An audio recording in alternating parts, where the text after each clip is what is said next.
Syrian President Bashar al-Assad has arrived in China. He's visiting the country for the first time in nearly 20 years. We're going to speak to Katrina, who's live for us in Beijing. What more do we know about this visit, Katrina?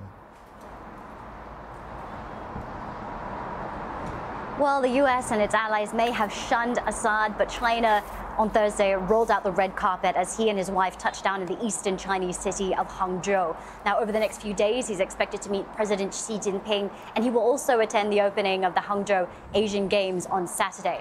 Now, Assad did visit China back in 2004, and he met then former Chinese leader Hu Jintao. But this is his first state visit to the country since war broke out almost 12 years ago there. So it really does seem that this visit marks the end of Syria's diplomatic isolation. China is one of the few countries that Assad has visited over the past few years. And it has to be noted that Beijing has been a staunch supporter of Damascus since the war broke out. It blocked in the UN a resolution to sanction Assad, although Western sanctions did go ahead there. It also blocked a move to create an independent body that would assess what's happened to the thousands of people that have disappeared during the Syrian conflict, something Beijing said would interfere with Damascus's sovereignty. Now, Beijing has also promised Syria that it wants to help in its economic reconstruction and its aid in the rebuilding of infrastructure, and expected that that will be the topic that will dominate Assad's conversations while he's speaking to officials here.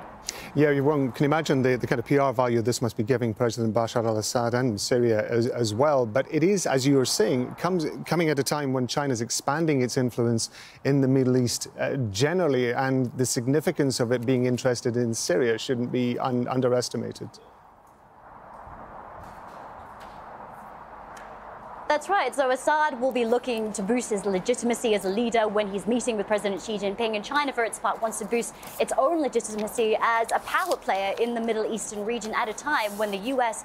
and its presence is declining in that region. We saw in March, China brokered a surprise deal between Saudi Arabia and Iran. In June, Beijing welcomed Palestinian leader Mahmoud Abbas, and Beijing proposed its own peace plan between Israel and Palestine. And when we saw just last month during the BRICS summit gathering, a summit that is dominated by Beijing, that the grouping welcomed Saudi Arabia, Iran and the UAE among its members. So Beijing is really looking to expand its reach in the Middle East. And not only that, I think it's also looking to set itself apart as a different kind of international leader compared to the United States. Certainly, Assad is not the only leader that has been ostracized by the West, that has been feted by Beijing in comparison this year. It's also welcomed Vladimir Putin from Russia, Venezuela's Maduro, and also Iran's Ibrahim Raisi.